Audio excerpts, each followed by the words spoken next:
Վթարից հետո, որը զրկեց նրա որդուն շարժվելու ունակությունից, նա տունը շրջապատեց տեսախցիկներով, պատերով լռությամբ, փորձելով պաշտպանել այն քիչը մնացել էր։ Նոր աշխատակիցը եկավ աննկատ, բայց փոքրիկ ժեստերով սկսեց վերադարձնել գույները երեխայի կյանք։ Նա չգիտեր, որ նա իր հետ կրում էր խոստում, տրված հիվանդանոցում նրա կյանքի ամենադժվար գիշերը։ Այս պատմությունը սկսելուց առաջ չմոռանաք բաժանորդագրվել մեր ալիքին, հավանել տեսանյութը, ինչը շատ կարևոր է մեզ համար, գրեք, թե որ քաղաքից եք դիտում այս պատմությունը։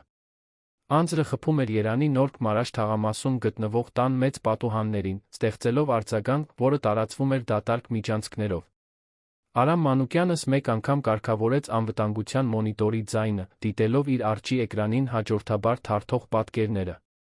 Խոհանոց, հյուրասենյակ, գլխավոր միջանցք, Գաբրիելի սենյակ։ Միշտ Գաբրիելի սենյակը, վերջում։ Այնտեղ էին նրա աչքերն ամենից երկար մնում, այնտեղ էր սիրտն ամենից ուժեղ սեղմվում։ Տղան այնտեղ էր, ինչպես միշտ, նստած հաշմանդամի սայլակին, պատուհանի դիմաց, նայում էր այգուն, որը մայրը տնկել էր այնքան մեծ սիրով 3 տարի առաջ։ 3 տարի։ Թվում էր, մի հավերժություն, մի նույն ժամանակ, թվում էր, թե 3 էր։ Լուսինեն այնտեղ էր, ծնկաչոք հողի վրա, բացատրում էր Գաբրիելին, որն այն ժամանակ 9 տարեկան էր, թե ինչպես յուրաքանչյուր ծաղիկ ունի ծաղկելու իր ժամանակը, թե ինչպես յուրաքանչյուր բույս տարբեր խնամքի կարիք ունի։ Տղան վազվզում էր սիզամարգով, ամեն ինչի մասին հարցեր տալիս, ժպտում այն անմիջականությամբ, որը միայն երեխաներն ունեն։ Այժմ Գաբրիելը 12 տարեկան էր, այլս չէր վազում։ Այլս հարցեր չէր տալիս։ Ժպիտը վերածվել էր խորը լռության, որն օրեցօր աճում էր, նրան պարուրելով անտեսանելի պատյանի պես։ Արամը հոգոց հանեց ձեռքն անցկացրեց ճերմակած մազերի միջով։ 42 տարեկանում նրան թվում էր, թե մի քանի տարբեր կյանք է ապրել։ Առաջինը երջանիկ լիարժեք, Լուսինեի կողքին։ Երկրորդը կործանարար, Վթարին հաջորդած ամիսներին։ Եվ հիմա այս երրորդ կյանքը, կազմված մշտական հսկողությունից, անվստահությունից, մի վախից, որը չէր կարողանում անվանել, բայց որն իր ներսում աճում էր մոլախոտի պես։ Դռան զանգը հնչեց։ Արամը նայեց գրասենյակում ստեղծած հսկողության սենյակի պատի ժամացույցին։ Ժամը 3-ն էր, ճիշտ ժամանակին։ Նոր աշխատակիցը։ 5-րդը, 2 տարվա ընթացքում։ Մյուսները հեռացել էին տարբեր պատճառներով։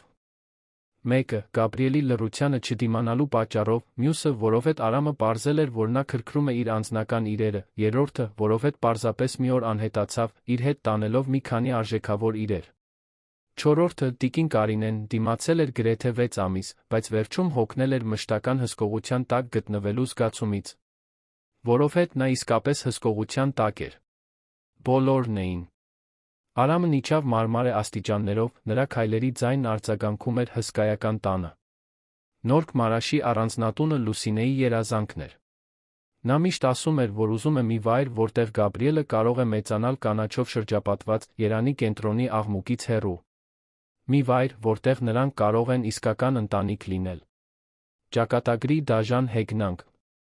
Այժմ տունը դատարկ պալատ էր, լի տեսախցիկներով ազդանշանային համակարգերով, որտեղ 2 հոգի ապրում էին որպես օտարներ, նույն հարկի տակ։ Նա բացեց ամուր փայտից պատրաստված ծանր դուռը, հանդիպեց մոտ 35 տարեկան մի կնոջ, միջին հասակի, շագանակագույն մազերը հասարակ հանգույցով հավաքած մուգ աչքերով, որոնք հանգստություն էին հաղորդում։ Նա հագել էր համեստ հագուստ, սպիտակ բլուզ, մուգ կապույտ կիսաշրջազգեստ, կրում էր մի փոքր ճամպրուկ ու ժամանակի ընթացքում մաշված դարչնագույն կաշվե պայուսակ։ Պարոն Արամ Մանուկյան, նրա ձայնը մեղմ էր, բայց հաստատուն։ Ես Էլեն Սարգսյանն եմ։ Եկել եմ աշխատանքի հարցազրույցի։ Ներս եկեք, չոր ասաց նա, մի կողմ քաշվելով։ Էլենը ներս մտավ, զգուշորեն շուրջը նայեց։ Առաջին բանը, որ նկատեց, տեսախցիկներն էին։ Փոքր, բայց տեսանելի, ռազմավարական դիրքերում տեղադրված նախասրահի անկյուններում։ Երկրորդը լռությունն էր։ Դա պարզապես ձայնի բացակայություն չէր, այլ ավելի խիտ մի բան, կարծես հենց տունը շունչը պահած լիներ։ Եկեք ինձ հետ, ասաց Արամը, նրան առաջնորդելով դեպի հյուրաս։ Ենյակ։ Դա էլեգանտ միջավայր էր, իտալական կաշվե կահույքով, քարե բուխարիով, որը վաղուց չէր վառվել։ Պատերին, ընտանիքի մի քանի լուսանկարներ, ավելի երջանիկ ժամանակներից։ Էլենը նկատեց, թե ինչպես էր Արամը խուսափում ուղիղ դրանց նայելուց։ Նստեք, նա ցույց տվեց բազկաթոռը, բազմոցի դիմաց, որտեղ ինքը տեղավորվեց։ Էլենը հնազանդվեց, պահպանելով ուղիղ կեցվածքը, ձեռքերը ծալած ծնկներին։ Գործակալությունն արդեն պետք է ձեզ բացատրած լինի աշխատանքի մասին։ Տան ընդհանուր խնամք, որոշ կերակուրներ։ Նա մի պահ վարանեց, երբեմն օգնություն իմ որդուն Գաբրիելին։ Այո, պարոն։ Ես տեղյակ եմ, որ պատանի Գաբրիելը հատուկ կարիքներ ունի, բնական տոնով ասաց Էլենը։ Ես նման իրավիճակներում գտնվող երեխաների դեռահասների հետ աշխատելու փորձ ունեմ։ Արամը ուշադիր ուսումնասիրեց նրան։ Նրա մեջ մի բան կար, որ անհանգստացնում էր, բայց չէր կարողանում հասկանալ ինչ։ Գուցե հենց այն հանգստությունն էր, որ նա ցուցաբերում էր։ Կամ այն ձև, որով խոսում էր Գաբրիելի մասին, առանց այն խղճահարության տոնի, որն այդքան ատում էր լսել ուրիշներից։ Կամ գուցե այն փաստը, որ նա կարծես թե չէր վախեցել ոչ տան շքեղությունից, ոչ էլ իր պաշտպանողական կեցվածքից։ Ուզում եմ մի քանի բան հենց սկզբից պարզաբանել, ասաց նա, ոտքի կանգնելով մոտենալով պատուհանին։ Այս տունն ունի կանոններ։ Մենք չենք դիպչում միմյանց անձնական իրերին։ Մենք հարցեր չենք տալիս մեր անձնական կյանքի մասին։ Եվ մենք հարգում ենք միմյանց տարածքը։ Գաբրիելը նուրբ տղա է։ Նա շատ բաների միջով է անցել վերջին տարիներին լավ չի արձագանքում կտրուկ փոփոխություններին։ Լիովին հասկանում եմ, պարոն, պատասխանեց Էլենը։ Կարող եմ հարցնել նրա առօրյայի մասին։ Արամը շրջվեց դեպի նա, զարմացած հարցից։ Առօրյայի։ Այո։ Սնվելու ժամերը, գործունեության տեսակները, որոնք սիրում է անել, արդյոք ունի որե հատուկ հոբբի, ինչպես է նախընտրում, որ իրեն դիմեն։ Այս բաներն օգնում են ավելի ներդաշնակ միջավայր ստեղծել։ Մի պահ Արամը լռեց։ Երբ էր վերջին անգամ ինչ-որ մեկը հարցրել Գաբրիելի նախասիրությունների մասին։ Ինչից էր նա իրեն լավ զգում։ Ինքն անգամ չգիտեր պատասխանը։ Վերջին ամիսներին տղայի առօրյան բաղկացած էր առավոտյան ֆիզիոթերապիայից, կեսօրին, ուսուցիչ Ռուբենի հետ մասնավոր դասերից, երկար ժամերից, պատուհանի դիմաց, միշտ լուռ։ Նա սիրում է մնալ իր սենյակում։ Նայելով պատուհանից դուրս։ Ուսուցիչ Ռուբենը գալիս է շաբաթը 3 անգամ դասերի համար։ Ֆիզիոթերապտը, բժշկուհի Մարինան, գալիս է առավոտյան, երկուշաբթի, չորեքշաբթի ուրբաթ։ Երբեմն նա նկարում է, բայց ոչ շատ։ Քիչ է ուտում։ Վատ է քնում։ Բառերը դուրս եկան մեխանիկորեն, կարծես բժշկական ցուցակ կարդար։ Էլենը գլխով արեց, յուրաքանչյուր տեղեկություն կլանելով։ Իսկ դուք դրսում եք աշխատում։ Տնից եմ աշխատում։ Տեխնոլոգիական խորհրդատվական ընկերություն ունեմ։ Ժամանակիս մեծ մասը վերի հարկի գրասենյակում եմ անցկացնում։ Նա չնշեց, որ գրասենյակը հագեցած էր մոնիտորներով, որոնք ծածկում էին գրեթե ամբողջ տունը, ոչ էլ այն, որ օրվա մեծ մասն անցկացնում էր էկրաններին նայելով, այլ ոչ թե աշխատելով։ Կարող եմ ծանոթանալ Գաբրիելի հետ։ Հարցն անակնկալի բերեց Արամին։ Հիմա։ Եթե հարմար է։ Կարծում եմ, կարող է, որ մենք հենց սկզբից պատշաճ կերպով ներկայանանք միմյանց։ Արամը վարանեց։ Սովորաբար նա նախընտրում էր, որ Գաբրիելը աշխատակիցներին ճանաչի աստիճանաբար, առանց ճնշման։ Բայց Էլենի հանգիստ խնդրանքի մեջ մի բան կար, որը ստիպեց նրան վերանայել իր որոշումը։ Լավ։ Բայց ոչինչ մի ստիպեք։ Եթե նա չուզենա խոսել, մի պնդեք։ Նրանք միասին բարձրացան մարմարե կոր աստիճաններով, որոնք տանում էին դեպի երկրորդ հարկ։ Էլենի քայլերը լուռ էին, գրեթե աննկատ հատակի վրա։ Արամը դանդաղ բացեց Գաբրիելի սենյակի դուռը, ինչպես միշտ էր անում։ Գաբրիել, այստեղ մեկը կա, ով կցանկանար ծանոթանալ քեզ հետ, մեղմորեն ասաց նա։ Տղան դանդաղ շրջեց հաշմանդամի սայլակը։ Նա ուներ Լուսինեի շագանակագույն մազերը հոր մուգ աչքերը, բայց դրանցում կար տխրության այնպիսի խորություն, որը չպետք է լիներ 12 տարեկան երեխայի մոտ։ Նա հագել էր բաց կապույտ շապիկ ջինսե շորտ, իսկ նրա բոբիկ ոտքերը թեթակի օրորվում էին, ակամա շարժում, որը միշտ նյարդայնություն էր մատնանշում։ Էլենը մի քայլ արեց դեպի սենյակ, բայց պահպանեց հարգալից հեռավորություն։ Բար, Գաբրիել։ Իմ անունը Էլեն է։ Եկել եմ հայրիկիդ հետ խոսելու տան որոշ խնամքի հարցերում օգնելու մասին։ Գաբրիելը մի քանի վայրկյան լուր դիտեց նրան։ Էլենը չպարտադրեց չափազանցված պիտ չխոսեց այն մանկական տոնով, որը շատ մեծահասակներ օգտագործում էին նրա հետ։ Նա պարզապես ողջունեց նրան, ինչպես կողջուներ ցանկացած մարդու։ Կարող եմ հարցնել, ինչ ես դիտում այնտեղ դրսում, նա մի փոքր մոտեցավ պատուհանին, հետելով տղայի հայացքին։ Գաբրիելը մատնացույց արեց այգու մի ծառ։ Դա մի թթենի էր, որը Լուսինեն էր տնկել, որն այժմ բերքով էր ծանրաբեռնված։ Թութը հասել է, մրմնջաց նա այնքան ցածր, որ Արամը ստիպված եղավ կենտրոնանալ լսելու համար։ Շաբաթներ էին անցել, ինչ չէր լսել որդու ձայնը։ Ճիշտ է, ասաց Էլենը, դիտելով ծառը։ Պետք է որ կատարյալ ժամանակը լինի համեղ մուրաբա պատրաստելու համար։ Երբե թթի մուրաբա փորձել ես։ Գաբրիելը գլխով բացասական շարժում արեց։ Ես կարողանում եմ պատրաստել։ Եթե հայրիկը թույլ տա, կարող եմ պատրաստել, որ փորձես։ Առաջին անգամ ամիսների ընթացքում Գաբրիելի աչքերում հետաքրքրության նման մի բան փայլեց։ Նա նայեց հորը, կարծես թույլտվություն խնդրելով նորից հետաքրքրասիրություն զգալու համար։ Կտեսնենք, ասաց Արամը, փորձելով պահպանել չեզոք տոնը, բայց զգալով, թե ինչպես մի տարօրինակ բան շարժվեց իր կրծքում։ Երբ էր վերջին անգամ Գաբրիելը որևէ բանի նկատմամբ հետաքրքրություն ցուցաբերել։ Էլենը հարգալից գլխով արեց Գաբրիելին։ Հաճելի էր ծանոթանալ, Գաբրիել։ Հուսով եմ, կկարողանանք ընկերանալ։ Նրանք դուրս եկան սենյակից, նորից իջան հյուրասենյակ։ Արամն իրեն անհանգիստ էր զգում։ Այդ կնոջ մեջ մի տարբեր բան կար, մի բան, որը չէր կարողանում վերծանել։ Նա չէր փորձել Գաբրիելի հետ մտերմություն պարտադրել, մեկնաբանություններ չէր արել նրա սայլակի մասին, չէր խոսել խղճահարությամբ կամ չափազանցրել համակրանքը։ Նա պարզապես բնական էր եղել։ Երբ կարող եմ սկսել, հարցրեց Էլենը, նորից նստելով բազկաթոռին։ Երաշխավորագրեր ունեք։ Այո, պարոն։ Բոլորը թղթապանակում են, որը գործակալությունը պետք է ուղարկած լինի։ 2 տարի աշխատել եմ Օհանյանների ընտանիքում, կենտրոնում, խնամելով տիկին Կոնսեպսիոնին, ով Ալցհեյմեր ուներ։ Դրանից առաջ 3 տարի անցկացրել եմ Բարսեղյանների ընտանիքում, կենտրոնում, օգնելով վաղաժամ ծնված երկվորյակ երեխաների խնամքին։ Իսկ դրանից առաջ նա կարճ դադար տվեց, աշխատել եմ որպես բուժքրոջ օգնական Սուրբ Գրիգոր Լուսավորիչ բժշկական կենտրոնում։ Սուրբ Գրիգոր Լուսավորիչ, կրկնեց Արամը։ Անունը նրան ծանոթ էր թվում, բայց չկարողացավ հիշել, թե որտեղից։ Այո։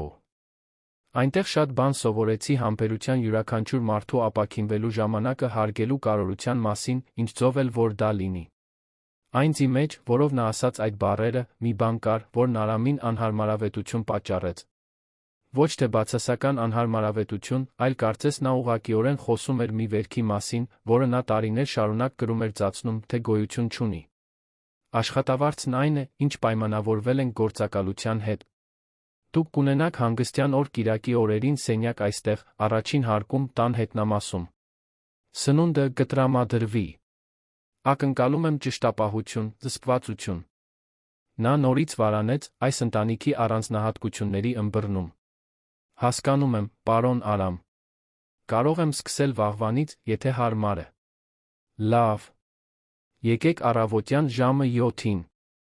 Ես ձեզ ցույց կտամ սենյակը, ավելի մանրամասն կբացատրեմ տան առօրյան։ Էլենը ոտքի կանգնեց, վերցրեց իր ճամպրուկն ու պայուսակը։ Շատ շնորհակալ եմ հնարավորության համար, պարոն։ Վստահ եմ, որ մեր համագործակցությունը կստացվի։ Նրա հեռանալուց հետո Արամը բարձրացավ իր գրասենյակ, միացրեց մոնիտորները։ Նա դիտում էր Էլենին արտաքին տեսախցիկով, մինչ նա քայլում էր դեպի անկյունում գտնվող ավտոբուսի կանգառը։ Նրա կեցվածքում մի բան կար, մի հանգիստ վճռականություն, որը հակադրվում էր այն անհանգստությանը, որը նա զգում էր իր ներսում աճելիս։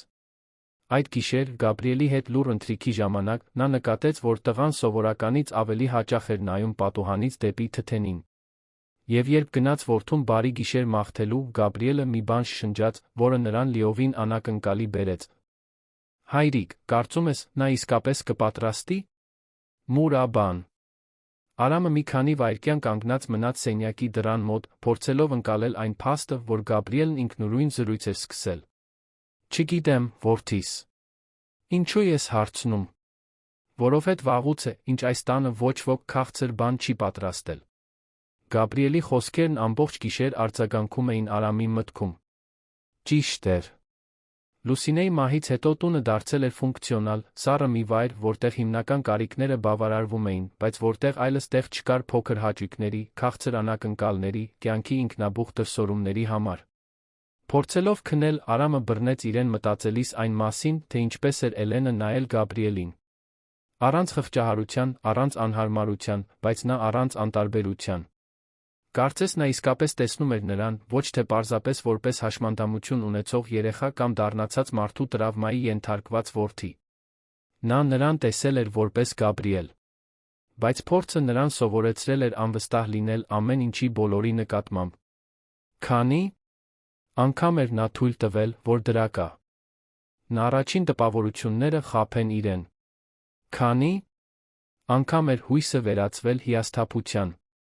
Ոչ, նա չէր կարող իրեն թույլ տալ նորից հեշտությամբ վստահել։ Էլեն Սարգսյանը կհսկվեր, կվերլուծվեր, կփորձարկվեր, ինչպես մյուս բոլորը։ Եվ եթե նրա մեջ որևէ կասկածելի բան լիներ, որը երկրորդ մտադրության նշան, նա անմիջապես կարձակվեր աշխատանքից։ Այն, ինչ Արամը չգիտեր, մինչ նա ծրագրում էր իր զուսպ հսկողությունը, այն էր, որ Էլեն Սարգսյանն իր փոքրիկ կաշվե պայուսակում մի գաղտնիք էր կրում, որը կփոխեր ամեն ինչ։ Մի գաղտնիք, որը կապում էր այդ տունը, այդ ընտանիքը այդ պահը մի ձով, որը նույնիսկ ինքը չէր պատկերացնում, երբ գործակալության միջոցով ընդունել էր աշխատանքը։ Հաջորդ առավոտ Էլենը ժամանեց ուղիղ 7-ին, ինչպես պայմանավորվել էին։ Արամը դիտում էր նրան մուտքի տեսախցիկով, մինչ նա համբերատար սպասում էր, որ ինքը բացի դուռը։ Նա չէր թվում անհանգիստ կամ անհամբեր, պարզապես հանգիստ, կարծես սովոր լիներ սպասելուն։ Երբ վերջապես բացեց դուռը, նա ողջունեց նրան պարզ բարի լույս, պարոն Արամ, ով ներս մտավ, գրելով նախորդ օրվա նույն փոքրիկ ճամպրուկը։ Նախ ձեզ ցույց կտամ ձեր սենյակը, ասաց նա, նրան առաջնորդելով միջանցքներով դեպի տան հետնամաս։ Աշխատակիցների սենյակը պարզ էր, բայց հարմարավետ, մեկտեղանոց մահճակալով, փոքր զգեստապահարանով, գրասեղանով, պատուհանով, որը նայում էր տան կողային այգուն։ Լոգարանն այնտեղ է, կողքին։ Կարող եք հիմա դասավորել ձեր իրերը։ Հետո կխոսենք առօրյայի մասին։ Էլենը ճամպրուկը դրեց մահճակալի վրա, շուրջը նայեց։ Կատարյալ է, պարոն։ Շատ շնորհակալ եմ։ Գաբրիելը դեռ քնած է։ Նա սովորաբար 8:30-ից շուտ չի արթնանում։ Ֆիզիոթերապևտը գալիս է 9-ին։ Կարող եք սկսել նախաճաշը պատրաստելուց։ Խոհանոցում ցուցակ կա նրա նախասիրություններով, թե վերջերս նա շատ քիչ է ուտում։ Կարող եմ նայել, թե ինչ կա մառանում։ Երբեմն տարբեր մատուցումը ախորժակ է բացում։ Արամը նրան տարավ դեպի ընդարձակ խոհանոց, որը ամբողջությամբ հագեցած է ժամանակակից կենցաղային տեխնիկայով, որոնք ամիսներ շարունակ իրենց ամբողջ հզորությամբ չէին օգտագործվել։ Սառնարանը դասավորված էր հիմնական մթերքներով, իսկ մառանը պարունակում էր գործնական քիչ բազմազան ապրանքներ։ Էլենը զգուշորեն բացեց մի քանի պահարան, դիտելով, թե ինչ կա։ Պարոն, թույլ կտաք մի քանի լրացուցիչ գնումներ անել։ Ոչ մի չափազանցված բան, պարզապես մի քանի բաղադրիչ, որոնք կարող են կերակուրներն ավելի գրավիչ դարձնել։ Ցուցակ կազմեք։ Ես կթույլատրեմ գնումները։ Արամը հեռացավ դեպի գրասենյակ, բայց դուռը կիսաբաց թողեց։ Այնտեղից նա կարող էր դիտել Էլենին խոհանոցում տեղադրված տեսախցիկներից մեկի միջոցով։ Նա տեսավ, թե ինչպես է Էլենը խոհանոցում շարժվում սովորականի պես, բայց առանց ներխուժելու կամ կտրուկ վերադասավորելու որևէ բան։ Նա պարզապես դիտում էր, զգուշորեն դիպչում սպասքին, բացում ու փակում պահարանները, կարծես մտապահում էր, թե որտեղ ինչ է գտնվում։ Գրեթե ակնածանք կար այն ձի մեջ, որով նա վարվում էր տան իրերի հետ։ 8:40-ին Էլենը զգուշորեն բարձրացավ Գաբրիելի սենյակ թեթակի թակեց դուռը։ Գաբրիել։ Ես Էլենն եմ։ Կարող եմ ներս մտնել։ Կարող ես, եկավ ցածր պատասխանը սենյակից։ Նա բացեց դուռը, գտավ տղային արդեն արթուն, նստած մահճակալին, նայում էր պատուհանից դո։ Ուրս։ Դեռ չէր փորձել տեղափոխվել հաշմանդամի սայլակ։ Բարի լույս։ Լավ քնեցիր։ Գաբրիելը թոթվեց ուսերը, մի ժեստ, որը դարձել էր նրա ստանդարտ պատասխանը գրեթե ամեն ինչին։ Նախաճաշ եմ պատրաստում։ Այսօրվա համար որե հատուկ նախասիրություն ունես։ Կապ չունի, մրմնջաց նա։ Էլենը մոտեցավ պատուհանին նայեց նույն ուղղությամբ, ինչ Գաբրիելը։ Թթենին այսօր էլ ավելի բերքառատ է։ Կարծում եմ, եթե շուտ չհավաքենք, թռչունները կվայելեն ամեն ինչ։ Գաբրիելը նայեց նրան զուսպ հետաքրքրությամբ։ Դու իսկապես կարողանում ես մուրաբա պատրաստել։ Այո, կարողանում եմ։ Տատիկս է սովորեցրել, երբ փոքր էի։ Նա ասում էր, որ յուրաքանչյուր միրգ իր գաղտնիքն ունի կատարյալ մուրաբա դառնալու համար։ Թութը հատուկ է, որովհետև քաղցր է, բայց ունի մի թթվաշություն, որը հավասարակշռում է ամեն ինչ։ Իսկ ո՞րն է թթի գաղտնիքը։ Էլենը ժպտաց։ Դա առաջին հարցն էր, որ Գաբրիելը տալիս էր անկեղծ հետաքրքրասիրությունից, ոչ թե պարզապես քաղաքավարությունից ելնելով։ Գաղտնիքը չշտապելն է։ Թթին ժամանակ է պետք իր ամբողջ համը տալու համար։ Եվ սեր է պետք։ Տատիկս միշտ ասում էր, որ ով բարկացած մուրաբա է պատրաստում, դառը մուրաբա է ստանում։ Գաբրիելը քիչ մնաց ժպտար։ Քիչ մնաց։ Կուզես օգնել ինձ ընտրել լավագույն պտուղները նախաճաշից հետո։ Դու այս ծառն ինձնից լավ ես ճանաչում։ Ես չեմ կարողանում։ Գաբրիելը մատնացույց արեց սեփական ոտքերը։ Խնդիր չկա։ Դու կարող ես ինձ ուղղորդել այստեղից, վերից։ Ես կհավաքեմ, իսկ դու կասես, ճիշտներն եմ վերցնում, թե… Ոչ։ Ինչպես է։ Գաբրիելը գլխով արեց, առաջին անգամ երկար ժամանակ անց Արամը տեսավ, որ նա ակնկալիքի նման մի բան ցուցաբերեց։ Էլենն օգնեց Գաբրիելին տեղափոխվել հաշմանդամի սայլակ, մի գործընթաց, որը նա իրականացրեց բնականությամբ արդյունավետությամբ, առանց դա բարդ խնդիր ներկայացնելու։ Նրանք միասին իջան խոհանոց, որտեղ նա պատրաստել էր պարզ նախաճաշ, բայց մատուցված սովորականից տարբեր կերպ։ Սովորական ափսեի փոխարեն նա օգտագործել էր գունավոր սկուտեղ, որը գտել էր պահարանում, որը վաղուց չէր օգտագործվել։ Թարմ հացը տաքացված էր կտրատված, ելակի մուրաբան դրված էր փոքրիկ ապակե տարայի մեջ, փոքրիկ գդալով, իսկ նարնջի հյութը մատուցվում էր բարձր բաժակով, մի քանի կաթիլ կիտրոնով։ Ինչ տարբեր է, մեկնաբանեց Գաբրիելը, դիտելով սեղանը։ Երբեմն մենք ավելի շատ ենք ուտում, երբ ուտելիքը հատուկ է թվում, այնպես չէ՞։ Գաբրիելն այդ առավոտ ավելի շատ կերավ, քան կեր։ Ել էր վերջին շաբաթների ցանկացած նախաճաշի ժամանակ։ Արամը դիտում էր ամեն ինչ մոնիտորներով, փորձելով հասկանալ, թե ինչպես կարող են այդքան պարզ փոփոխություններն այդքան մեծ ազդեցություն ունենալ։ Երբ ֆիզիոթերապևտ Մարինան ժամանեց, Էլենը քաղաքավարի կերպով ներկայացավ հարցրեց, թե կա արդյոք որևէ կոնկրետ բան, որով ինքը կարող է աջակցել վերականգնողական աշխատանքին։ Մարինան, մոտ 50 տարեկան փորձառու մի կին, զարմացավ հարցից։ Սովորաբար խնամակալներն այնքան էլ չեն հետաքրքրվում ֆիզիոթերապիայով, մեկնաբանեց նա հետո Գաբրիելի հետ սեանսի ընթացքում։ Յուրաքանչյուր մասնագետ իր կարողությունն ունի վերականգնման գործում, պատասխանեց Էլենը։ Կցանկանայի ավելի լավ հասկանալ, որպեսզի կարողանամ լրացնել ձեր աշխատանքը։ Մարինան հակիրճ բացատրեց վարժությունները, որոնք Գաբրիելն անում էր, նշեց, որ դժվարություններից մեկը տղային մոտիվացված պահելն է։ Նա շատ խելացի է, բայց հուսալքված է։ Երբեմն թվում է, թե նա անգամ չի ուզում լավանալ։ Գուցե նրան պարզապես պատճառ է պետք ցանկանալու համար, ասաց Էլենն դիտելով, թե ինչպես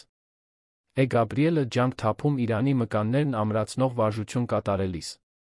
Ճաշի ընթացքում Էլենն առաջարկեց ուտել հետի պատշգամբում, որտեղից հնարավոր էր թթենին տեսնել այլ տեսանկյունից։ Գաբրիելը համաձայնեց, ամիսների ընթացքում առաջին անգամ դուրս եկավ իր սենյակից, այլ միջավայրում ճաշելու։ Այստեղից ավելի լավ է երում, թե որ ճյուղերն ավելի շատ պտուղ ունեն, ասաց Գաբրիելը, մատնացույց անելով ծառի տարբեր մասերը։ Ճիշտ է։ Դու շատ լավ աչք ունես դրա համար։ Պետք է որ դա ինչ-որ մեկից ժառանգած լինես։ Գաբրիելը մի պահ լռեց։ Մայրս շատ բան գիտեր բույսերի մասին։ Նա է տնկել այս ծառը։ Դա առաջին անգամն էր, որ նա ինքնաբուխ կերպով հիշատակում էր Լուսինեին մեկի ներկայությամբ, ով իր հայրը չէր։ Նա պետք է որ շատ լավ տեղ ընտրած լինի։ Տես, թե ծառն ինչքան ուժեղ է պտուղներով լի։ Դա ցույց է տալիս, որ այն տնկվել է մեծ սիրով։ Նա ասում էր, որ բույսերը զգում են, երբ իրենց սիրով են խնամում, շարունակեց Գաբրիելը, կարծես հիշում էր մի հեռավոր, բայց թանկ բան։ Մայրդ իմաստուն է եղել։ Բույսերն իսկապես դա զգում են։ Մարդիկ նույնպես։ Գաբրիելը նայեց Էլենին մի արտահայտությամբ, որը նա չկարողացավ լիովին վերծանել։ Հետաքրքրասիրություն կար, բայց նա խորը տխրություն, կարծես նա ուզում էր հավատալ նրա ասածին, բայց վախենում էր իրեն թույլ տալ նորից հույս զգալ։ Ճաշից հետո նրանք գնացին այգի։ Էլենը վերցրեց մի փոքր սանդուղ, որը գտել էր հետնամասի պահեստում, հետելով Գաբրիելի ցուցումներին պատշգամբից, սկսեց հավաքել թութը։ Տղան ոգորվում էր յուրաքանչյուր ճիշտ ընտրված պտղի հետ, նույնիսկ ծիծաղեց, երբ նա թեթակի սայթաքեց սանդուղքից, առանց վնասվելու։ Լավ եք, հարցրեց նա, անկեղծորեն անհանգստացած։ Հիանալի եմ։ Բայց կարծում եմ, քո ցուցումներն ավելի լավն են, քան իմ սանդուղքի վրա մնալու հմտությունը, ծիծաղեց Էլենը։ Արամը դիտում էր տեսարանն իր գրասենյակից, զգալով զգացմունքների խառնուրդ, որը չէր կարողանում անվանել։ Ամիսներ էին անցել, ինչ չէր լսել Գաբրիելի ծիծաղը։ Ամիսներ էին անցել, ինչ չէր տեսել նրան որևէ բանով հետաքրքրված։ Բայց ահա նա այնտեղ էր, ներգրավված, մասնակից, գրեթե։ Երջանիկ։ Կեսօրին, մինչ Էլենը դասավորում էր թութը մուրաբա պատրաստելու համար, Գաբրիելը մնաց խոհանոցում, դիտելով գործընթացի յուրաքանչյուր քայլը։ Նա բացատրում էր, թե ինչ է անում, ինչու է անում, հարցնում էր նրա կարծիքը փոքր մանրամասների վերաբերյալ։ Շաքարավազն այսքան լինի, թե… Կարծում ես, մի փոքր ավելի քիչ կարող է լինել։ Կարծում եմ, ավելի քիչ։ Մայրս միշտ ասում էր, որ լավ միրգը շատ շաքարավազի կարիք չունի։ Մայրդ լիովին ճիշտ էր։ Մինչ մուրաբան դանդաղ եփվում էր ցածր կրակի վրա, Էլենն ու Գաբրիելը խոսեցին այլ բաղադրատոմսերի, այգու բույսերի, գրքերի մասին, որոնք նա սիրում էր կարդալ։ Արամը նկատեց, որ դա իր որդու ամենաերկար խոսակցությունն էր, որը մեկի հետ վթարից հետո։ Երբ ուսուցիչ Ռուբենը ժամանեց կեսօրվա դասի համար, Գաբրիելը տեսանելիորեն ավելի աշխույժ էր։ Դասը, որը սովորաբար պայքար էր նրա ուշադրությունը պահելու համար, անցավ զարմանալիորեն արդյունավետ։ Չգիտեմ ինչ է պատահել, բայց Գաբրիելն այսօր այլ է, մեկնաբանեց Ռուբենը Էլենին, երբ դասն ավարտվեց։ Ավելի ներկա է, ավելի մասնակից։ Երբեմն։ Մեզ պարզապես մի փոքր բան է պետք, հիշեցնելու, որ կյանքը կարող է լավ համեր ունենալ, պատասխանեց նա խառնելով մուրաբան, որն արդեն պատրաստ էր։ Երեկոյան Էլենը մատուցեց դեռ տաք մուրաբան թարմ հացով, որպեսզի Գաբրիելը փորձի։ Տղան սկզբում զգուշությամբ համտեսեց, բայց հետո անկեղծ ժպիտ բացվեց դեմքին։ Համեղ է։ Իսկապես այլ համ ունի։ Կուզես մի փոքր հյուրասիրել հայրիկիդ։ Վստահ եմ, նա կհավանի։ Գաբրիելը վարանեց։ Ամիսներ էին անցել, ինչ նա նախաձեռնություն չէր ցուցաբերել Արամի հետ շփվելու համար, անհրաժեշտությունից այն կողմ։ Բայց այդ կեսօրը նրա մեջ արթնացրել էր կիսվելու ցանկություն։ Հայրիկ, գոռաց նա խոհանոցից։ Կարող ես այստեղ գալ։ Արամը արագ իջավ աստիճաններով, անհանգստացած։ Ինչ է պատահել, Գաբրիել։ Ուզում եմ, որ փորձես մուրաբան, որը ես ու Էլենն ենք պատրաստել։ Արամը նայեց մուրաբայի տարային Գաբրիելի աշխույժ դեմքին, Էլենին, որը զգուշորեն դիտում էր փոխազդեցությունը։ Նա վերցրեց մի գդալ, փորձեց մուրաբան, բացի քաղցր ու հավասարակշռված համից, զգաց մի բան, որը վաղուց չէր զգացել։ Տան համը, որտեղ կյանք կար։ Հիանալի է, ասաց նա, դա ճիշտ էր։ Դուք հիանալի աշխատանք եք կատարել։ Գաբրիելը հպարտությունից փայլում էր։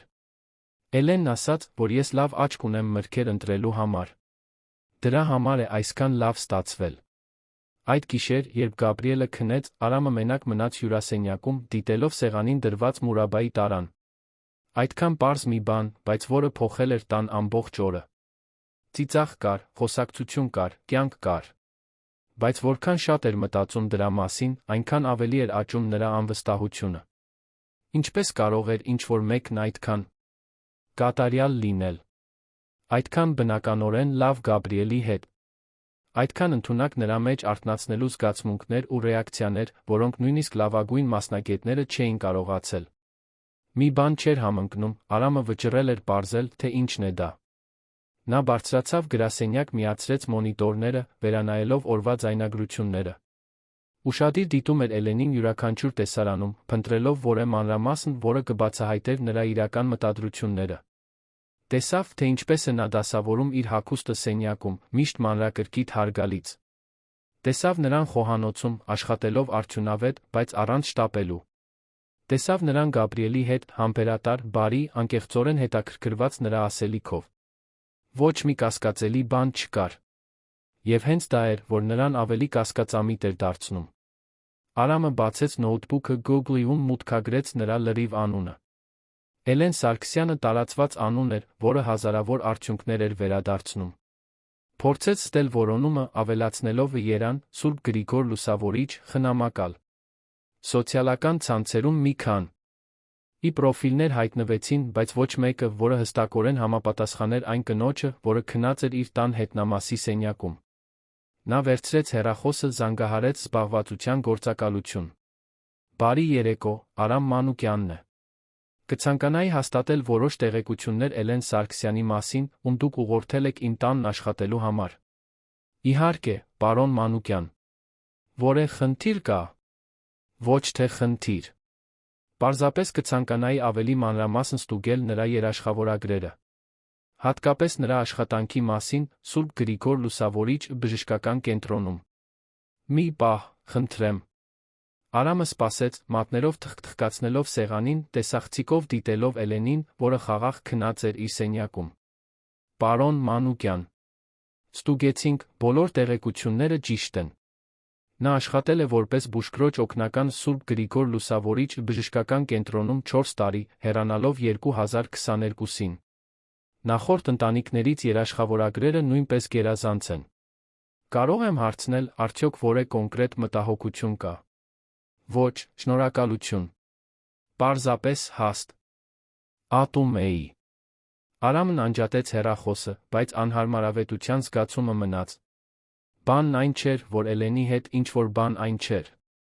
Բանն այն էր, որ ինչ-որ բան չափազանց ճիշտ էր։ Եվ 3 տարի մշտական հսկողության կասկածի մեջ ապրելուց հետո նա կորցրել էր հավատալու կարողությունը, որ լավ բաները կարող են պարզապես պատահել։ Բայց մինչ նա իր կասկածներն էր փայփայում գրասենյակում, Գաբրիելը շաբաթների ընթացքում առաջին անգամ խաղաղ քնած էր իր սենյակում, երազելով թթենիների մուրաբաների, խոսակցությունների ծիծաղի, այն հնարավորության մասին, որ գուցե կյանքը դեռ քաղցր անակնկալներ է պահում։ Եվ հետնամասի սենյակում Էլեն Սարգսյանը նույնպես քնած էր, բայց ոչ այնքան շուտ, քան մի քանի տող գրել էր մի փոքրիկ օրագրում, որը միշտ իր հետ էր կրում։ Բառեր, որոնք, եթե Արամը կարդար, կփոխեին ամեն ինչ։ Բառեր հիվանդանոցի մութ գիշերներին տրված խոստումների, շուտ հեռացած մարդկանց արջ ստանձնած պարտավորությունների, այն տարօրինակ զգացողության մասին, թե վերջապես գտնվում է այնտեղ, որտեղ միշտ իմացել է, որ պետք է լինի։ Բայց առայժմ այդ բառեր պահված էին, սպասելով բացահայտվելու ճիշտ պահին։ Հաջորդ օրերն անցան մի բնականոնությամբ, որը Արամը տարիներ շարունակ չէր զգացել։ Գաբրիելն ավելի շուտ էր արթնանում, ավելի լավ էր ուտում, ավելի մեծ հետաքրքրությամբ էր մասնակցում դասերին, նույնիսկ նորից սկսել էր նկարել։ Էլենն առաջարկել էր, որ նա թթենու դիտարկումների տետր պահի, օրեցօր գրանցելով ծառի փոփոխությունները։ Դա պարզ նախագիծ էր, բայց որը տղային նպատակ էր տվել, մի բան, որին պետք էր նայել ամեն առավոտ։ Արամը դիտում էր ամեն ինչ մոնիտորներից, փաստագրելով յուրաքանչյուր փոխազդեցություն, որդու վարքի յուրաքանչյուր փոփոխություն։ Մի կողմից նա թեթացած էր զգում, տեսնելով, թե ինչպես է Գաբրիելը նորից երեխա դառնում։ Մյուս կողմից աճող անհանգստություն էր տիրում նրան։ Ինչպես կարող էր ինչ-որ մեկը գալ մեկ շաբաթից քիչ ժամանակում հասնել նրան, ինչին բժիշկները, հոգեբաններն ու թերապևտները տարիներ շարունակ չէին հասել։ 5 շաբթի էր, երբ Էլենն առաջարկեց մի բան, որն անակնկալի բերեց Գաբրիելին, Արամին։ Գաբրիել, երբե մտածել ես տնից մի փոքր դուրս գալ։ Ու մասին։ Թաղամասում մի պտույտ անելու։ Տղան դադարեցրեց նկարելը, նայեց նրան հետաքրքրության ու վախի խառնուրդով։ Դուրս գալ։ Ոչ մի հեռու տեղ։ Պարզապես մի զբոսանք փողոցով, գուցե մինչ այն հրապարակը, որը տեսա մոտակայքում։ Ինչ կասես։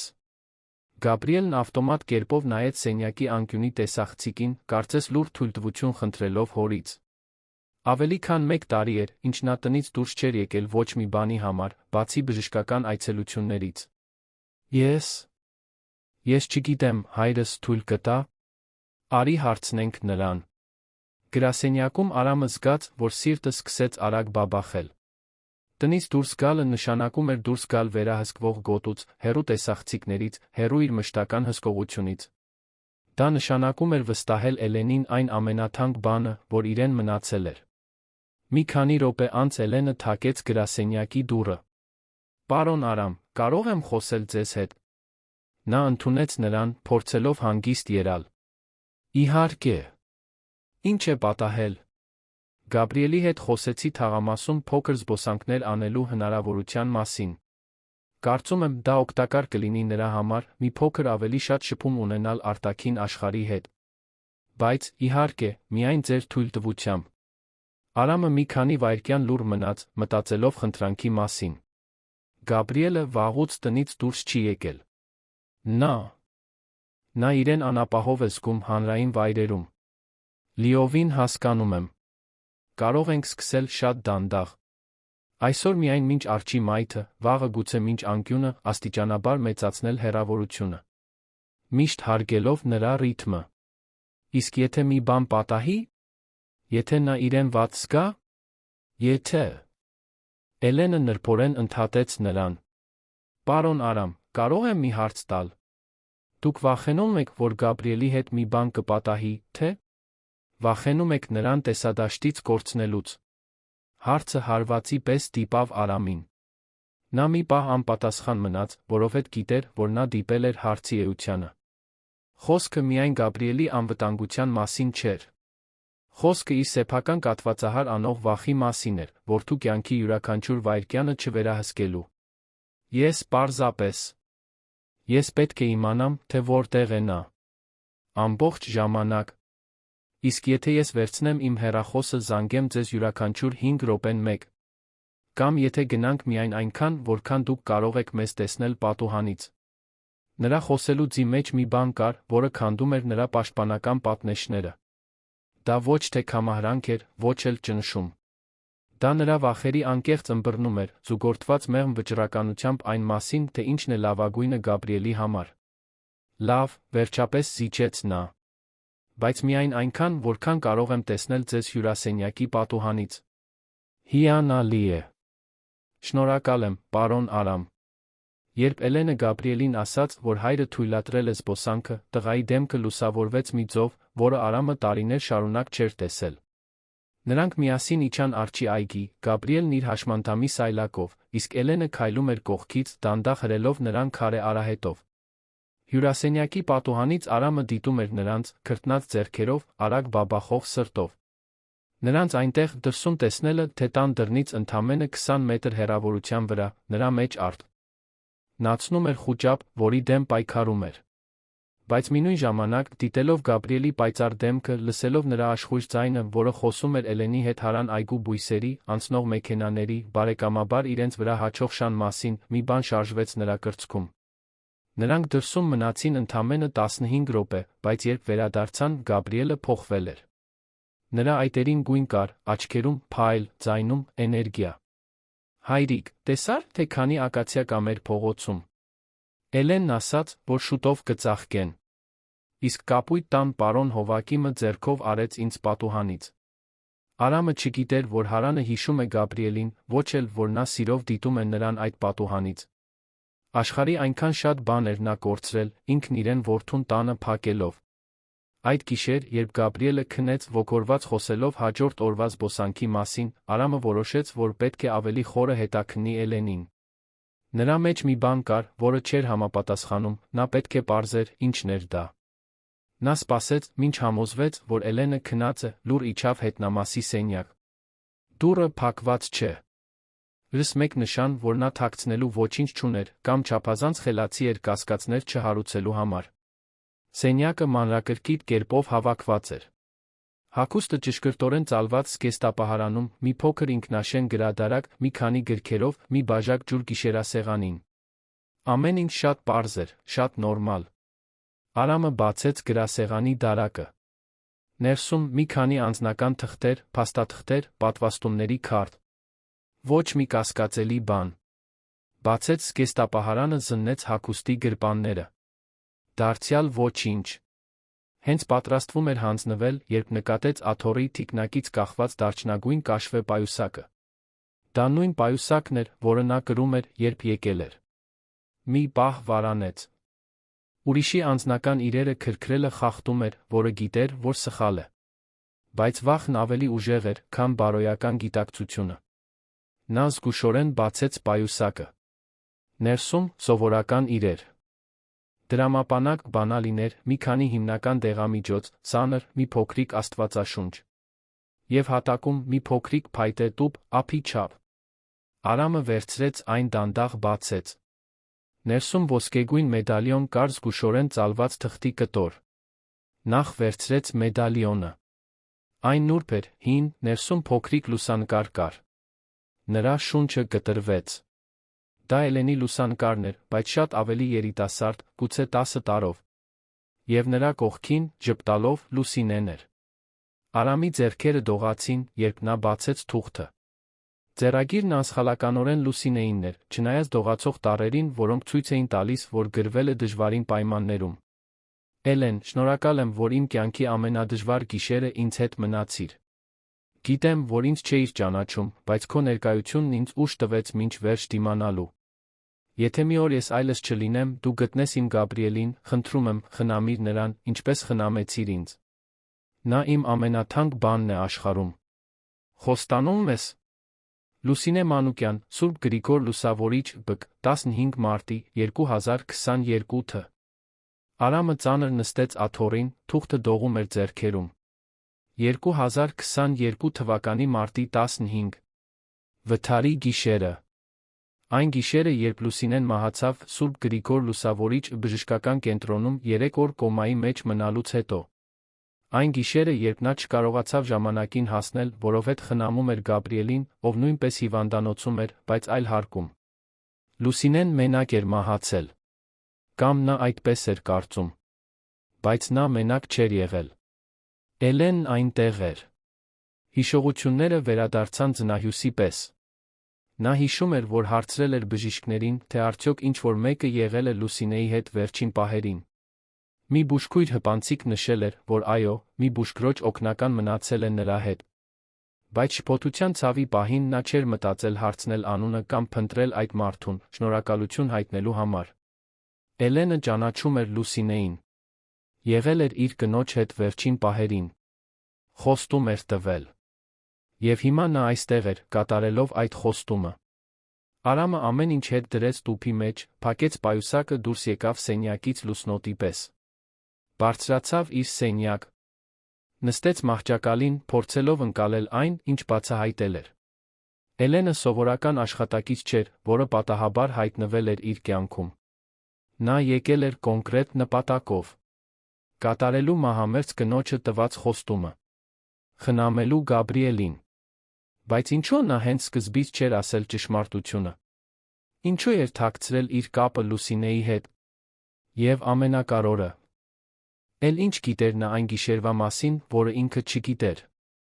Գիշերվա մնացած մասը Արամը չկարողացավ քնել։ Մտովի վերապրում էր Էլենի հետ ունեցած յուրաքանչյուր փոխազդեցություն, յուրաքանչյուր պահ, որը նա անցկացրել էր Գաբրիելի հետ, յուրաքանչյուր խոսք, որն ասել էր։ Այժմ ամեն ինչ այլ կերպ էր թվում, լցված մի իմաստով, որը նա առաջ չէր նկատել։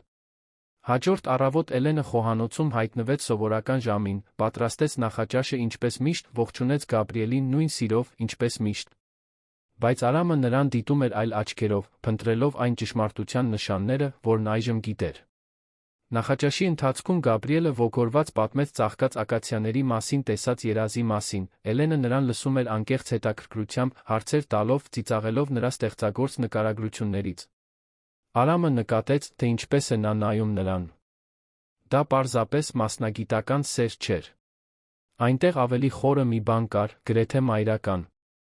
Գաբրիել, ասաց Էլենը, երբ նրանք ավարտեցին ուտելը, ինչ կասես, եթե այսօր գնանք մինչ անկյուն։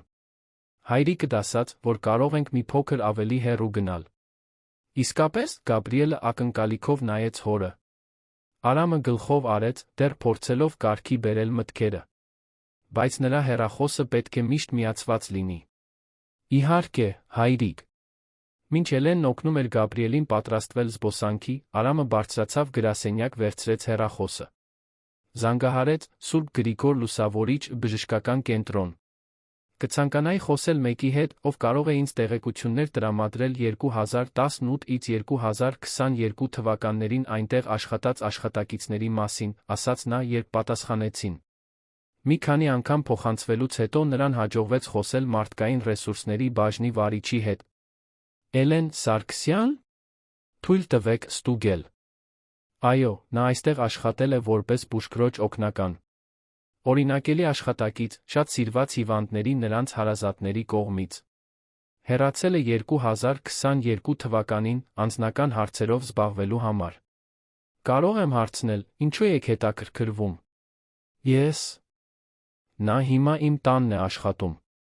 Պարզապես ուզում էի հաստատել երաշխավորագրերը։ Կարող եք հանգիստ լինել։ Էլենն ամենանվիրված մարդկանցից մեկն է, ով երբեք աշխատել է այստեղ։ Միշտ անում էր ավելին, քան սպասվում էր, ապահովելու համար, որ հիվանդներն իրենց ընդունված զգան, հատկապես նրանք, ովքեր մոտ հարազատներ չունեին։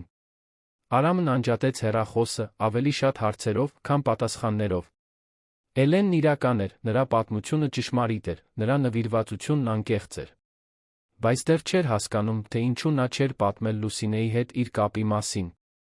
Պատուհանից դիտում էր Էլենին ու Գաբրիելին մայթին, որոնք աշխույժ զրուցում էին հացի խանութի տիկին Մարիամի հետ, ով հատուկ դուրս էր եկել Գաբրիելին ողջունելու։ Տղան ծիծաղում էր, ժեստեր անում, թվում էր սովորական տղա, սովորական առավոտ ունենալով սովորական աշխարհում։ Երբ նրանք վերադարձան զբոսանքից, Գաբրիելը փայլում էր։ Հայրիկ, տիկին Մարիամն ասաց, որ միշտ ինձ տեսել է պատուհանից անհանգստացել է ինձ համար։ Իսկ պարոն Հովակիմն իջավ մեզ հետ զրուցելու։ Նա ասաց, որ կարող է ինձ շաշկի խաղ սովորեցնել, եթե ուզենամ։ Արամը դիտում էր Էլենին Գաբրիելի պատմության ընթացքում։ Նա ժպտում էր, բայց նրա աչքերում մի բան կար, ոչ թե տխրություն, այլ խորը թախիծ, կարծես նա ապրում էր մի բան, որը միաժամանակ հրաշալի էր ցավոտ։ Կեսօրին, երբ Գաբրիելը դասի էր ուսուցիչ Ռուբենի հետ, Արամն իջավ խոհանոց, որտեղ Էլենը ճաշ էր պատրաստում։ Էլեն, կարող եմ մի հարց տալ։ Իհարկե, պարոն Արամ։ Դուք նախկինում հիվանդանոցներում աշխատել եք, նախքան որպես մասնավոր խնամակալ սկսելը։ Էլենը դադարեցրեց ուտելիքը խառնելը, ուղիղ նայեց նրան։ Այո։ Մի քանի տարի աշխատել եմ որպես բուժքրոջ օգնական։ Ո՞ր հիվանդանոցում։ Սուրբ Գրիգոր Լուսավորիչում։ Ինչու եք հարցնում։ Պարզապես հետաքրքրասիրությունից։ Պետք է որ դժվար աշխատանք լիներ։ Այդպես էր։ Բայց նա շատ գոհացուցիչ։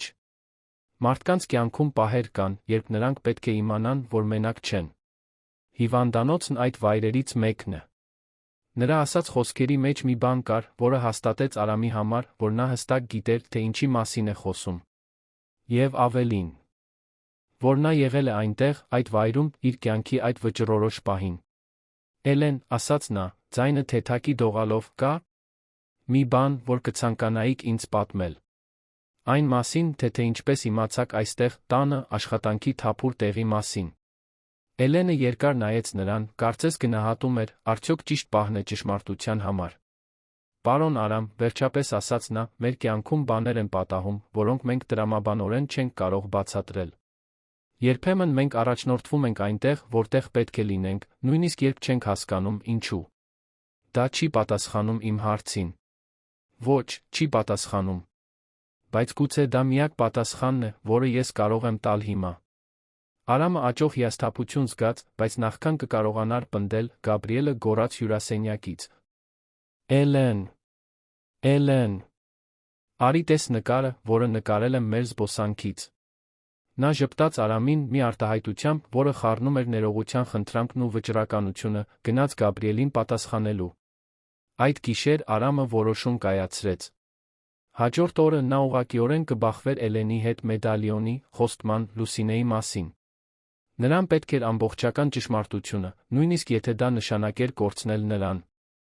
Որովհետև նա հասկացավ սրտի սեղմումով, Էլենին կորցնելու գաղափարն այժմ գրեթե նույնքան սարսափելի էր, որքան նրան կորցնելու գաղափարը նախկինում անտարբեր էր։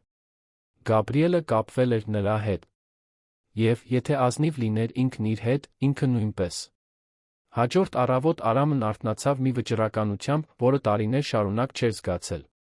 Չկարողացավ նախաճաշել, չկարողացավ ձացնել բնականոնություն։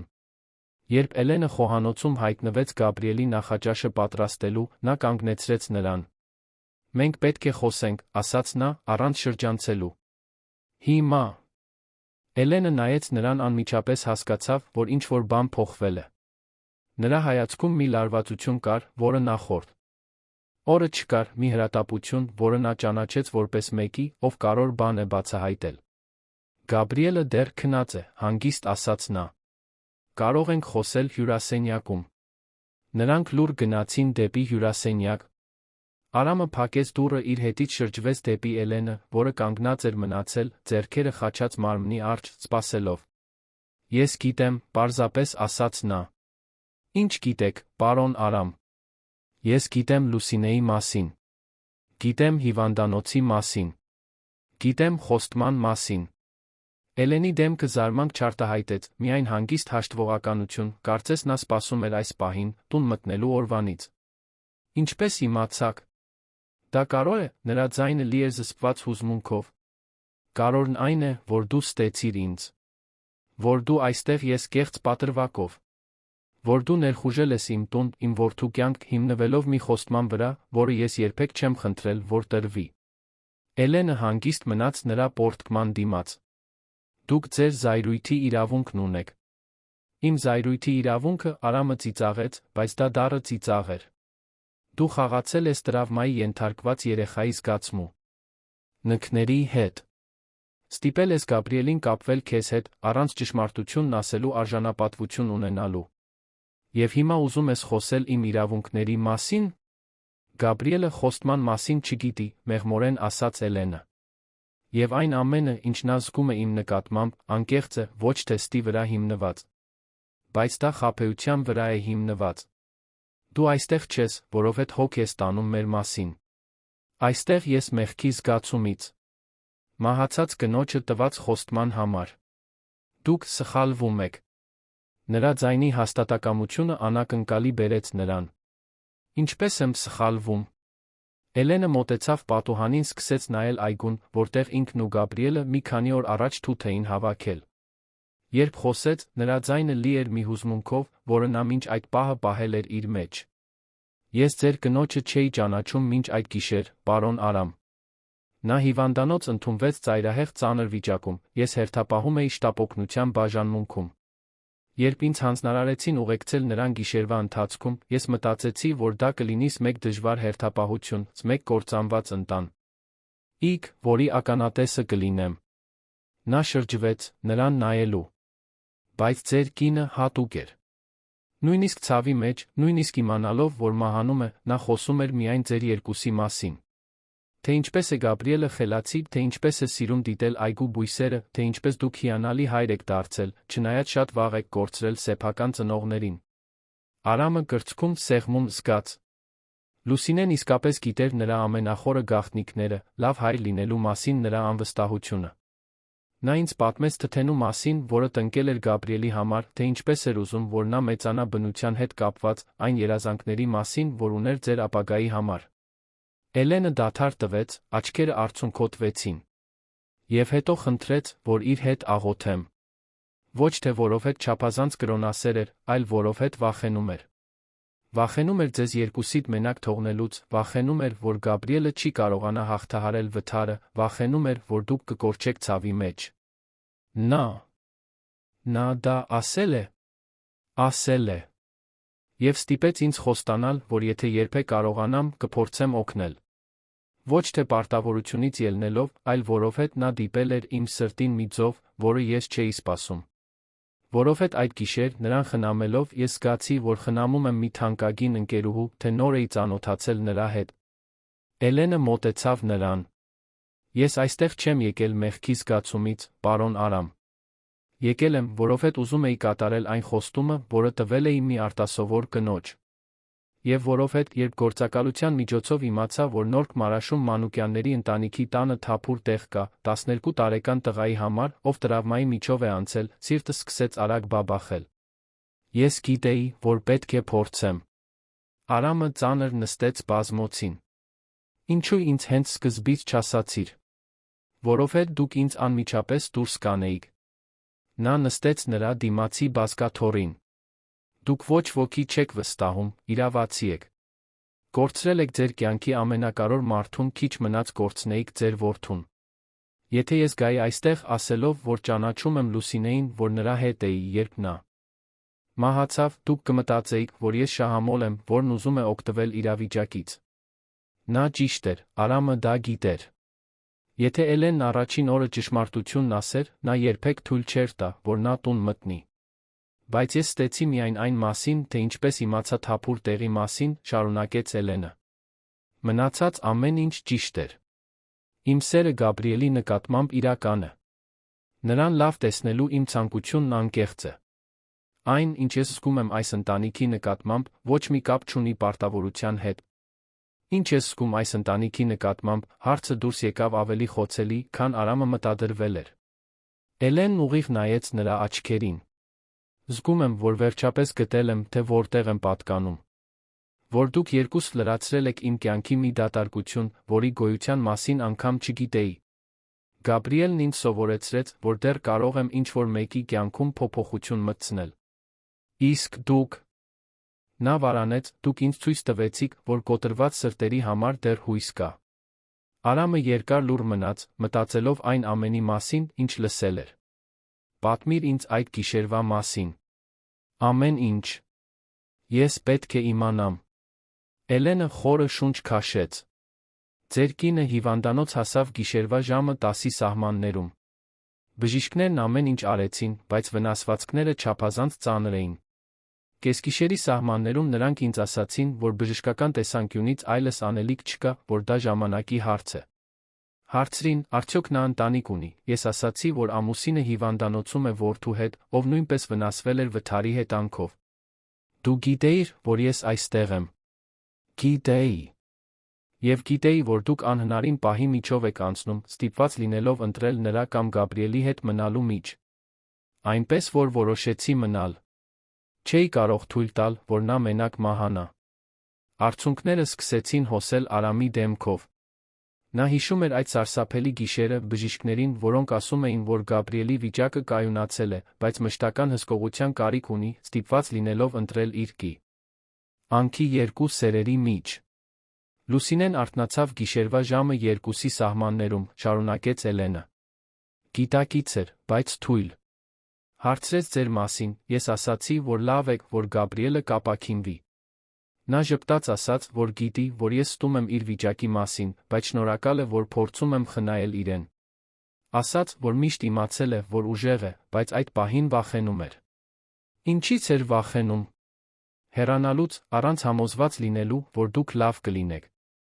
Ասաց, որ դուք լավ մարդ եք, բայց հակված եք փակվելու, երբ տառապում եք։ Վախենում էր, որ կմեկուսանաք աշխարհից Գաբրիելին էլ հետներդ կտանեք։ Այդ ժամանակ էր, որ խնդրեց, որ խոստանամ խնամել ձեզ, եթե երբե հնարավորություն ունենամ։ Էլենը սրբեց սեփական արցունքները։ Վերջին ժամերն անցկացրինք, խոսելով ձեր մասին։ Նա ինձ նկարագրեց այս տան յուրաքանչյուր անկյուն, այգու յուրաքանչյուր բույս, Գաբրիելի յուրաքանչյուր առանձնահատկություն։ Պատմեց, թե ինչպես էիք դուք նյարդայնանում, երբ Գաբրիելը շատ բարձր էր բարձրանում թթենու վրա, թե ինչպես էիք հպարտանում, երբ Գաբրիելը խելացի հարց էր տալիս միասին կարդացած գրքերի մասին։ Պատմեց, որ դուք սովորություն ունեիք կիրակի առավոտյան պատշգամբում պիկնիկներ անելու։ Արամը հեկեկաց։ Նրանք իսկապես պիկնիկներ էին անում պատշգամբում։ Դա մի ավանդույթ էր, որը լիովին կորել էր վթարից հետո։ Առավոտյան ժամը 5-ի սահմաններում նա խնդրեց, որ բռնեմ իր ձեռքը։ Ասաց, որ այլս չի դիմանում ցավին, բայց իրեն խաղաղ է զգում, իմանալով, որ ինչ-որ մեկն այնտեղ է։ Մահացավ մի քանի ժամ անց, քնած։ Չտանջվեց։ Եվ մենակ չէր։ Նրանք երկուսով մի քանի րոպե լուռ մնացին, կլանելով այդ բացահայտման ծանրությունը։ Արամը բացահայտ լաց էր լինում, զգալով երախտագիտության ցավի խառնուրդ, որը չգիտեր, թե հնարավոր է միաժամանակ զգալ։ Շնորհակալ եմ, վերջապես ասաց նա։ Շնորհակալ եմ, որ նրա հետ ես եղել։ Շնորհակալ եմ, որ թույլ չես տվել, որ նա մենակ մահանա։ Ես այդ մեղքը 3 տարի կրում եմ։ Դուք ոչ մի մեղք չունեիք։ Դուք այնտեղ էիք, որտեղ պետք է լինեիք, խնամելով ձեր որդուն։ Լուսինեն դա գիտեր, վիրավորանք չէր պահում։ Նա պարզապես ուզում էր համոզված լինել, որ դուք լավ կլինեք։ Իսկ հիմա։ Հիմա ինչ է լինելու։ Էլենը ոտքի կանգնեց։ Հիմա դուք եք որոշում։ Եթե ուզում եք, որ ես գնամ, ես հասկանում եմ։ Ես արդեն կատարել եմ իմ խոստումը։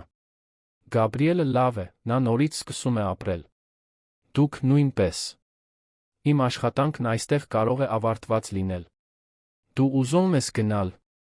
Ոչ, պատասխանը եկավ անմիջապես անկեղծ։ Չեմ ուզում։ Բայց հասկանում եմ, եթե դուք չկարողանաք ինձ այստեղ տեսնել, իմանալով այս ամենը։ Հասկանում եմ, եթե դա չափազանց ցավոտ լինի։ Արամը ոտքի կանգնեց, մոտեցավ պատուհանին։ Դրսում նա կարող էր տեսնել, թե ինչպես է Գաբրիելն արթնանում, ձգվում մահճակալին, հավանաբար պատրաստվելով մեկ օրվա լի բացահայտումներով, ժպիտներով։ Մի օր, որը հնարավոր էր միայն այն կնոջ շնորհիվ, որն այնտեղ էր, հյուրասենյակում, իր հետ։ Գիտես, որն է ամենահեգնականը, ասաց նա, անց շրջվելու։ Ես 3 տարի անցկացրի, վախենալով վստահել որե մեկին։ Տեսախցիկներ տեղադրեցի ամենուր, հետաքննեցի յուրաքանչյուր աշխատակցի, ով ոտք դրեց այս տուն, ապրեցի մշտական կասկածի մեջ։ Եվ այն մարդը, ում ես ամենաշատը պետք է վստահեի, ինձ մոտ հասավ ստի միջոցով։ Դա սուտ չէր, պարոն Արամ։ Դա պաշտպանություն էր։ Պաշտպանություն բոլորիս համար։ Նա շրջվեց դեպի Էլենը։ Էլեն, կարող եմ մի հարց տալ։ Իհարկե։ Դու ընտանիք ունես։ Երեխաներ։ Ինչ-որ մեկը, ով սպասում է քեզ ուրիշ տեղ։ Էլենը տխուր ժպտաց։ Ոչ։ Միշտ ես մենակ եմ եղել։ Դրա համար կարողացա այդքան նվիրվել հիվանդանոցի աշխատանքին, դրա համար կարողացա ընդունել դժվար հերթափոխներ, ամբողջ գիշերներ մնալ հիվանդների հետ, ովքեր ոչ ոք չունեին։ Եվ դրա համար կարողացա գալ այստեղ լիովին նվիրվել ձեր խնամքին։ Ուրեմն մնա, ասաց նա, զարմացնելով ինքն իրեն որոշման արագությամբ։ Ոչ թե որպես խոստում կատարող աշխատակից։ Մնա որպես ընտանիք։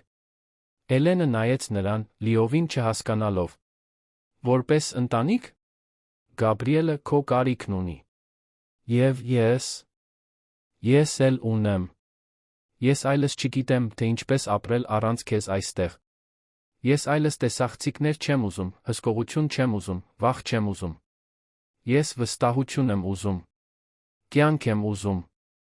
Ուզում եմ, որ այս տունը նորից օջախ դառնա։ Այդ պահին նրանք լսեցին, թե ինչպես է Գաբրիելը գոռում վերի հարկից։ Էլեն։ Ո՞ր ես։ Այսօր հրապարակ գնալու օրն է։ Էլենը ժպտաց, այն ժպիտով, որն այդքան ծանոթ ու սիրելի էր դարձել։ Նա սպասում է։ Մենք ենք սպասում, ուղեց Արամը։ Գնա։ Հոգ տարեք միմյանց մասին։ Ես կհանեմ տեսախցիկները։ Էլենը գնաց դեպի դուռը, բայց կանգ առավ դուրս գալուց առաջ։ Պարոն Արամ։ Կարող ես ինձ Արամ անվանել։ Առանց, պարոն Արամ, ժպտաց նա։ Լուսինեն կհպարտանար, տեսնելով այն մարդուն, որը դու այսօր դարձել ես։ Նրա հեռանալուց հետո Արամը մի քանի րոպե մենակ մնաց հյուրասենյակում։ Հետո բարձրացավ գրասենյակ, 3 տարվա մեջ առաջին անգամ անջատեց անվտանգության մոնիտորները։ Մեկ առ մեկ նա անջատում էր տեսախցիկները, հավաքում սարքավորումները, ապա մոնտաժում հսկողության համակարգը, որը ստեղծել էր իր ընտանիքը պաշտպանելու համար, բայց որը վերջում բոլորին բանտարկել էր։ Երբ ավարտեց, իջավ գտավ Գաբրիելին ու Էլենին խոհանոցում, պլանավորելով զբոսանքը դեպի հրապարակ։ Գաբրիելը ոգորված էր, պատմում էր մի գրքի մասին, որն ուզում էր տանել ծառերի տակ կարդալու։ Հայրիկ, բացականչեց Գաբրիելը, երբ տեսավ նրան։ Էլենն ասաց, որ կարող ենք հրապարակում պիկնիկ անել։ Ճիշտ այնպես, ինչպես մայրիկի հետ պատշգամբում էինք անում։ Արամը նայեց Էլենին, ով առաջարկել էր հենց այն ընտանեկան ավանդույթներից մեկը, որի մասին Լուսինեն պատմել էր նրան այն գիշեր հիվանդանոցում։ Նա զուսպ ժպտաց, նա հասկացավ, որ դա մեկ նվեր էր, որը Լուսինեն թողել էր իրենց, նրա միջոցով։ Ինչ կասեք, եթե ես էլ այսօր ձեզ հետ գամ, առաջարկեց Արամը։ Գաբրիելի աչքերը լայն բացվեցին։ Իսկապես։ Դու տնից դուրս ես գալու։ Ավելի քան 1 տարի էր, ինչ Արամը տնից դուրս չէր եկել ոչ մի բանի համար, բացի բժշկական կարիքներից կամ հրատապ դեպքերից։ Իսկապես։ Կարծում եմ, ժամանակն է։ Զբոսանքը դեպի հրապարակ բացահայտում էր։ Գաբրիելը հորը ներկայացրեց հարաններին, որոնց հետ ծանոթացել էր վերջին օրերին, ցույց տվեց ծառերը, որոնք դիտարկել էր, պատմություններ պատմեց յուրաքանչյուր բացահայտման մասին։ Եվ Արամը հասկացավ, թե աշխարհի որքան շատ բան է կորցրել, տանը փակվելով։ Հրապարակում նրանք մի ծածկոց փռեցին, մի սաղարթախիտ ծառի տակ արեցին այն պիկնիկը, որը Գաբրիելը խնդրել էր։ Կերան սենդվիչներ, որոնք Էլենն էր պատրաստել, խմեցին թթի հյութ, պատրաստված իրենց հավաքած մրգերից, Գաբրիելը բարձրաձայն կարդաց իր բերած գրքից հատվածներ։ Հայրիկ, մի պահ ասաց Գաբրիելը, դու լաց ես լինում։ Արամը դիպավ սեփական դեմքին, հասկացավ, որ այո, լաց էր լինում։ Բայց դա տխրություն չէր։ Դա թեթացում էր, երախտագիտություն, մաքուր երջանկություն, լինելու այնտեղ, այդ պահին, աշխարհում ամենաշատ սիրած երկու մարդկանց հետ։ Երջանկությունից եմ լաց լինում, որդիս։ Ես էլ եմ երջանիկ, ասաց Գաբրիելը, ավելի մոտենալով հորը։ Կարծում եմ, մայրիկը կուրախանար մեզ այստեղ տեսնելով։ Էլենը, որը լուր դիտում էր տեսարանը, ցածրաձայն մրմնջաց։ Նա ուրախ է։ Վստահ եմ։ Երբ երեկոյան վերադարձան տուն, Արամս մեկ որոշում կայացրեց։ Հավաքեց Գաբրիելին ու Էլենին հյուրասենյակում, հայտարարություն արեց։ Ես ուզում եմ մի քանի փոփոխություն անել այս տանը։ Առաջին, այլս տեսախցիկներ չկան։ Երկրորդ, այստեղ այլս աշխատակից չկա։ Էլեն, եթե դու ուզում ես, դու այժմ այս ընտանիքի մասն ես։ Պաշտոնապես։ Գաբրիելը ցատկեց հաշմանդամի սայլակից, գրկեց Էլենին մի ուժով, որը նա չէր սպասում։ Ճիշտ է։ Դու ընդմիշտ կմնաս։ Եթե դուք ինձ ուզենաք, ասաց նա, գրկելով տղային։ Ուզում ենք, միաժամանակ գոռացին Գաբրիելն ու Արամը, բոլորին ծիծաղեցնելով։ Այդ գիշեր, 3 տարվա մեջ առաջին անգամ, Արամը չբարձրացավ գրասենյակ, տունը հսկելու։ Փոխարենը մնաց հյուրասենյակում Գաբրիելի Էլենի հետ, ֆիլմ դիտելով, ադի-բուդի ուտելով, ծիծաղելով, զրուցելով։ Լինելով ընտանիք։ Երբ Գաբրիելը գնաց քնելու, նա գրկեց Էլենին, շշնջաց. Շնորհակալ եմ, որ վերադարձար մեր կյանք։ Վերադարձա, հետաքրքրությամբ հարցրեց նա։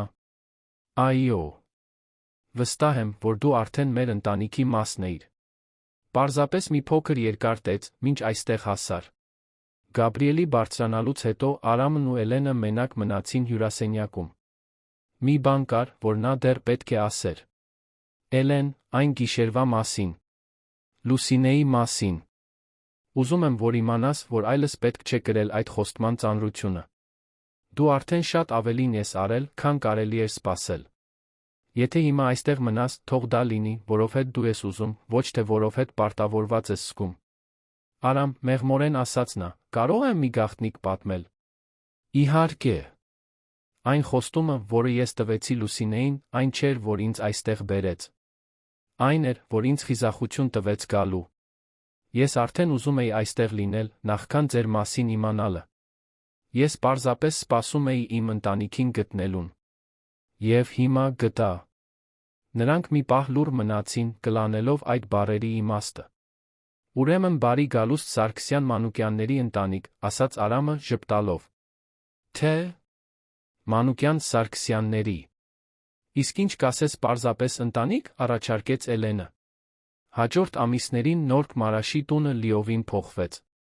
Միջանցքներում երաժշտություն կար, խոհանոցում, ծիծաղ, պատշգամբում, զրույցներ։ Գաբրիելը նորից սկսեց սովորել դպրոցում, նոր ընկերներ ձեռք բերեց, սկսեց հարմարեցված լողի դասերի հաճախել։ Արամը նորից սկսեց հաճույքով աշխատել։ Ընդլայնեց ընկերությունը, սկսեց գնալ գործնական հասարակական հանդիպումների։ Իսկ Էլենը ծաղկեց այն այգեպանի պես, որը Լուսինեն էր եղել։ Նա խնամում էր բույսերը, համեղ ուտեստներ էր պատրաստում, սիրով կարգի էր բերում տունը, ամենակարևորը, խնամում էր այդ ընտանիքի սրտերը այն նվիրումով, որով մեկը, ով վերջապես գտել է իր տեղն աշխարհում։ 1 տարի անց մի կիրակի կեսօրին նրանք իրենց շաբաթական պիկնիկն էին անում պատշգամբում, երբ Գաբրիելը մի հատուկ նկար արեց։ Դա ընտանիքի դիմանկարն էր։ Ինքը, Արամը, Էլենը, բոլորը ժպտում էին թթենու տակ։ Բայց երկնքում նա մի պայծառ աստղ էր նկարել։ Ո՞վ է աստղը, հարցրեց Էլենը։ Մայրիկն է, բնականորեն ասաց Գաբրիելը։ Նա միշտ մեզ հոգ է տանում այնտեղից, վերից։ Բայց հիմա նա այլս պետք չէ անհանգստանա, որովհետև դու այստեղ ես, մեզ հոգ տանելով այստեղ, ներքում։ Արամն ու Էլենը նայեցին միմյանց Գաբրիելի գլխի վրայով, կիսելով խորը փոխըմբռնման մի պահ։ Լուսինեին հաջողվել էր։ Նրա վերջին խոստումը կատարվել էր։ Նրա ընտանիքը նորից ամբողջական էր, տարբեր, քան առաջ, բայց ամբողջական։ Այդ գիշեր Արամը գտավ Էլենին խոհանոցում, պատրաստելով շաբաթական թթի մուրաբան, որը տանը ավանդույթ էր դարձել։ Էլեն, ասաց նա, կարող եմ մի բան հարցնել։ Միշտ։ Դու հավատում ես, որ հեռացած մարդիկ դեռ կարող են մեզ հոգ տանել։ Էլենը ժպտաց, դանդաղ խառնելով մուրաբան։ Ես հավատում եմ, որ իսկական սերը երբեք չի մահանում, Արամ։ Եվ հավատում եմ, որ Լուսինեն շարունակում է ձեզ հոգ տանել յուրաքանչյուր մարդու միջոցով, ով հատում է ձեր ճանապարհը, բարիք անելու մտադրությամբ։ Նա պարզապես ինձ որպես գործիք օգտագործեց։ Ուրեմն դու կարծում ես, որ նա գիտեր, որ ինչ-որ կերպ կազմակերպել է այս ամենը։ Կարծում եմ, մայրերը միշտ գիտեն, թե ինչն է լավագույնն իրենց երեխաների համար։ Եվ Լուսինեն գիտեր, որ Գաբրիելը սրտի մոր կարիք ունի, որ դու պետք է սովորես նորից վստահել։ Իսկ դու… Քեզ ինչ էր պետք։ Էլենը դադարեցրեց մուրաբան խառնելը, նայեց նրան այն հանգիստ ժպիտով, որը դարձել էր իր այցեքարտը։ Ինձ ընտանիք էր պետք։ Եվ ես գտա իմը։ Սիրելի ունկնդիրներ, հուսով ենք, որ Արամի, Գաբրիելի, Էլենի պատմությունը խորապես հուզեց ձեր սրտերը։ Եթե դուք հուզվեցիք ցավի, ապաքինման նոր սկզբի այս ճանապարհորդությունից, եթե զգացիք սիրո ուժը, որը գերազանցում է նույնիսկ մահը, դրեք ձեր հավանումը, լայքը, այս թողարկմանը բաժանորդագրվեք մեր ալիքին։ Մեկնաբանություններում գրեք, թե որ պահն ամենաշատը հուզեց ձեզ, ինչ զգացում արթնացրեց այս պատմությունը ձեր սեփական կյանքում։ Ամեն օր մենք ներկայացնում ենք այսպիսի պատմություններ, որոնք ուսումնասիրում են մարդկային հոգու ամենախորը անկյունները, որոնք մեզ հիշեց։ Նում են, որ միշտ հույս կա, միշտ երկրորդ հնարավորություն կա սիրո համար։ Պատմություններ, որոնք մեզ սովորեցնում են, որ երբեմն հրեշտակները մեզ մոտ են գալիս սովորական մարդկանց կերպարանքով, բուժում բերելով այն վերքերին, որոնք մենք կարծում էինք անբուժելի են։ Բաց մի թողեք մեր հաջորդ թողարկումը, որովհետև մենք ձեզ համար սպասող նոր հուզիչ պատմություն ունենք, փոխակերպման հույսի նոր ճանապարհորդություն, որը անշուշտ կհուզի ձեր սրտերը։